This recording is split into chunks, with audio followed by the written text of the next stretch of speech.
up, guys? This is Chris here, and today we are out on the range with possibly the best 2011 for the money. We'll see anyway. This is the Mac 9 double stack comp from a company in which I have never heard of. This is a Turkish double stack 1911. So it could be good today, it could be bad, we'll have to find out. But one of the things that is good about this gun is the feature set to cost ratio. First off, we have a gun that comes right out of the factory with a compensator, slide cuts. Obviously, it's a double stack 1911 with actually not a bad trigger. Certainly better than the Gersan. Probably moving around 5 pounds, something like that, which is pretty good for a Turkish clone. If you guys are unfamiliar with the Turkish clones of every gun ever, is basically they clone every gun ever and they make it more affordable because they wait till patents to expire and then they make a cheaper version of that gun.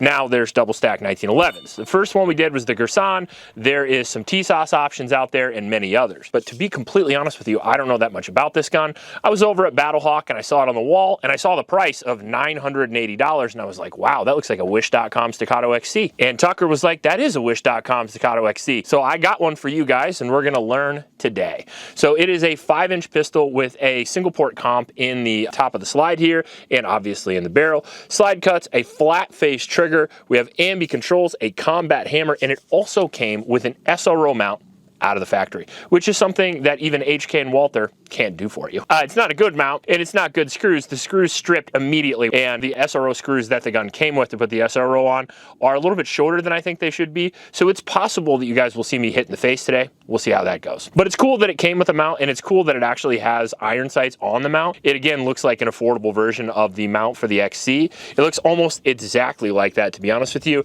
And it even puts the SRO conveniently over the ejection port to cause malfunctions, just like the XC1 does as well. Now, the grip feels pretty decent. It's a polymer grip, and it does come with a mag well, and it does come with 2 magazines, which appear to be Checkmate mags, which is pretty good. They're not bad magazines, and they say TSOS on them, which makes me believe that this gun was made by TSOS, and then probably imported by Military Armament Group, whoever they are. Overall, I'm excited about this gun, and if it works, I think it'll probably be like the affordable 2011 that I recommend, but we'll have to shoot it first, and we'll see what happens. Before we head to the range, we would love to thank today's sponsor, Checkmate Magazines. If you're a fan of the 1911 and double stack 1911 platform, you probably are already well versed in Checkmate. But in case you've never heard of them, let me tell you about how amazing they are. Checkmate has been manufacturing high quality, aftermarket, and OEM magazines for over 4 decades. They're 100% developed and manufactured in the United States, and they're backed by a lifetime factory warranty, and they also manage to do all this for less. We're so thankful that Checkmate sponsored today's video, and make sure you go give them some love. So we got Blazer 115 in this bad bitch, and we are going to zero it and see how we do. Just make a hole. Maybe we will. Okay, well, we are way off. That's not gonna work. We are high and left, so we gotta go low and right.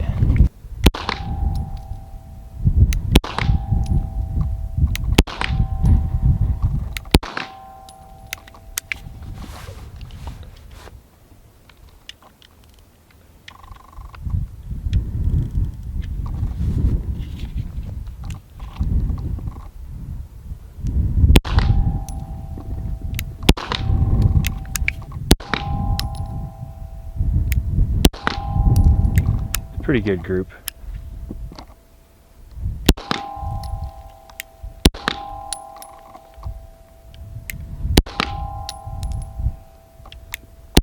Yeah, that is a good group. They're all touching. Yeah, they are.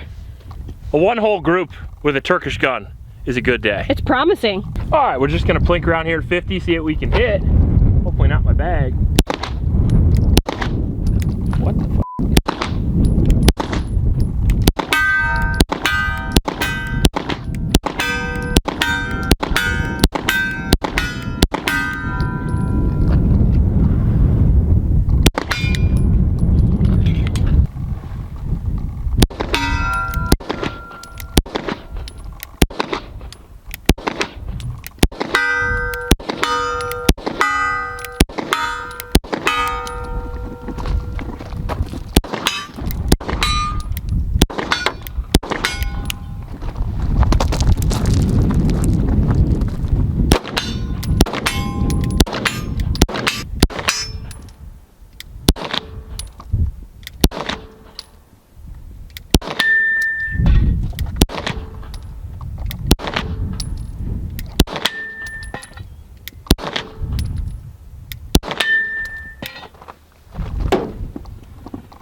think it looks super badass. It does look badass.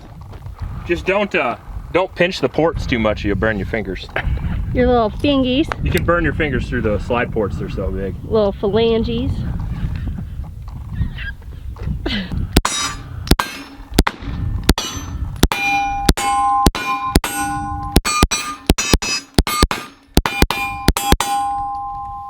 Man, I really like that. Isn't it kind of crazy though, because compared to the Canic, that big ass port's not as loud? Right. It's because the 5-inch barrel instead of a 3, so like the powder doesn't burn off all the way on a 3.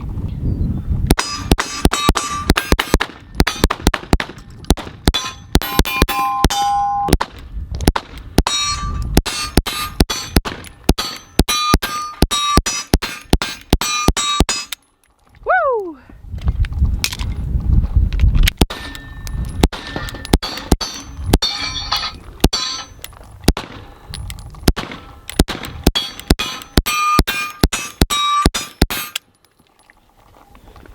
Pretty good. I'm a big fan, and it didn't malfunction with my new grips. Yeah, it hasn't malfunctioned yet. We're like 200 some rounds in, and there's no malfunction so far. And that's 3 types of ammo now, or two types of ammo so far. We'll use the third one here in a second.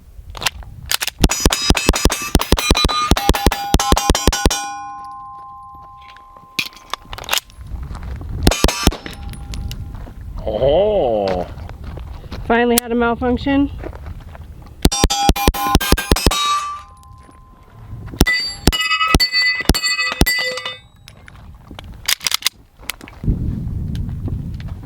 Holy fuck.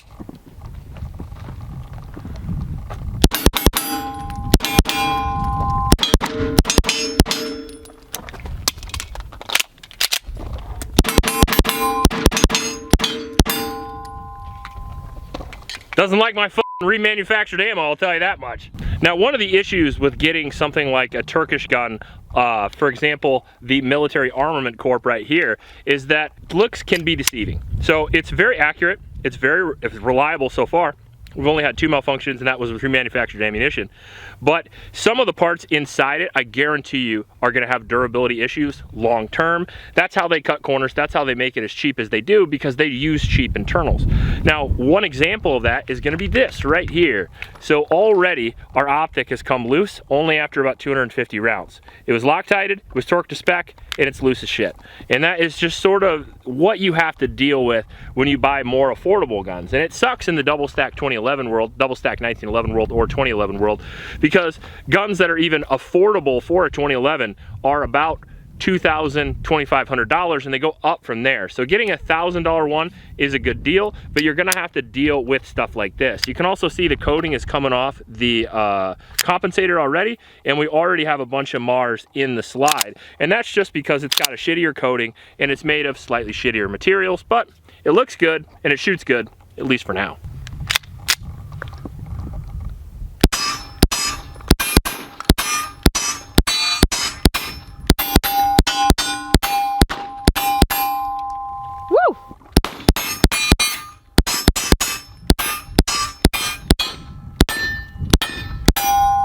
Hey!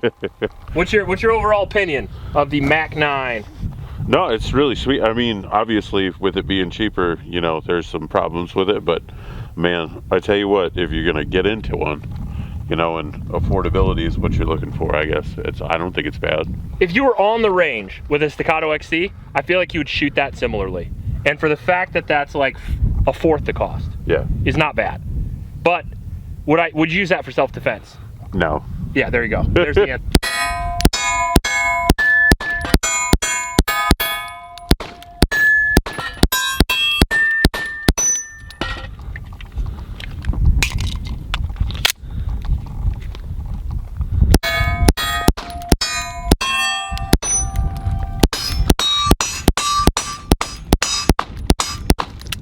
Woo!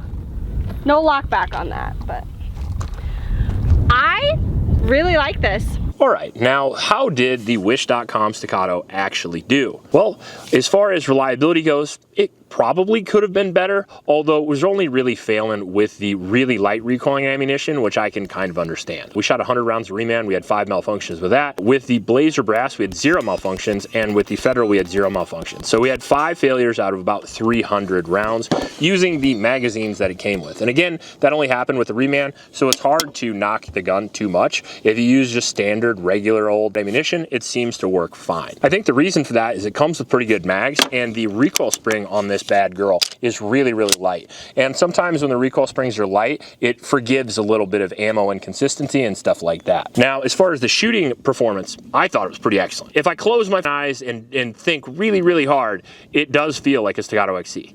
Like, it has a similar trigger reset, which is great. It has a heavier trigger. My Staccato XC is like a literal unbelievable 2-pound trigger, whereas this has more like a 5-pound trigger. But if you know how to pull it, you can make it happen.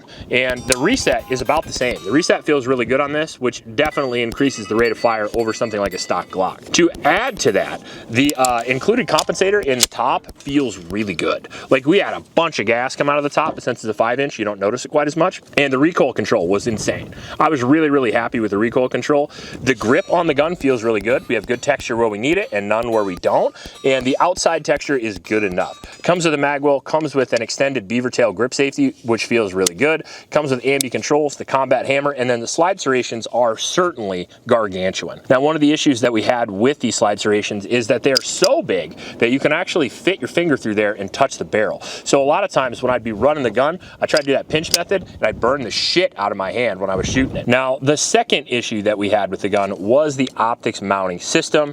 I knew that was gonna be an issue when we pulled it out of the box. When I saw the screws, I was like, those things are gonna break, and they did. All right, 1 screw in the red dot.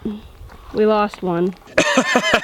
So it comes with a several different sets of screws, and it comes with an RMR mount right out of the factory, which is very cool. So you see here we have like a sort of cheap RMR mount with a included iron sight on the back, which actually is adjustable. Now, the screws that you put the mount in are very, very small. They are very small, like this big. And then we had a set of long screws and a set of short screws, which I have to assume are one for the SRO, one for the RMR. Well, the long screws were too long and they wouldn't set in there. And the shorter screws would reach, but they wouldn't reach very far. So I was actually worried the entire time about the optic hitting me in the face, and it didn't, but we did end up losing the screws.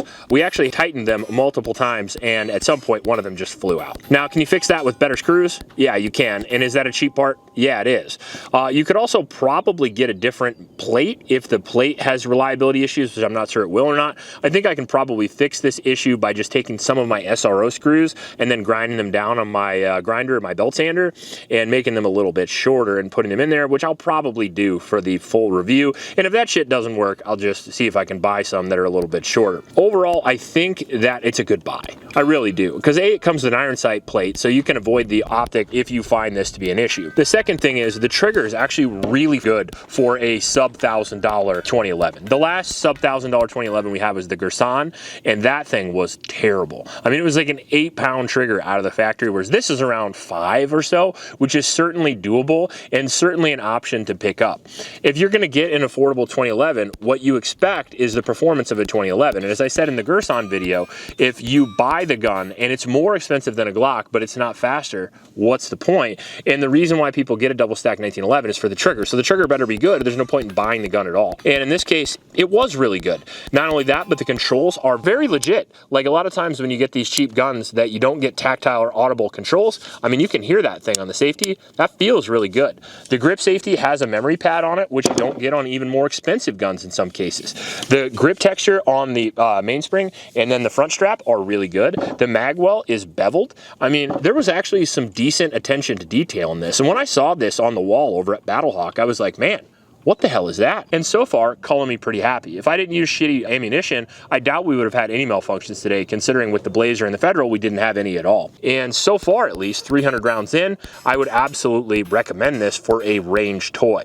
Now, with the optic mount system falling off and the sort of okay reliability, would I recommend this for self-defense or home defense? I absolutely would not. That being said, for a decent range toy that you're gonna go out and plink around with, have some fun with, maybe shoot some distance shooting with, I think it's a pretty good buy so far. Now, let me know in the comment section below what you think of this gun and you think whether it's worth it or not, and maybe if you want to see some comparisons in the future.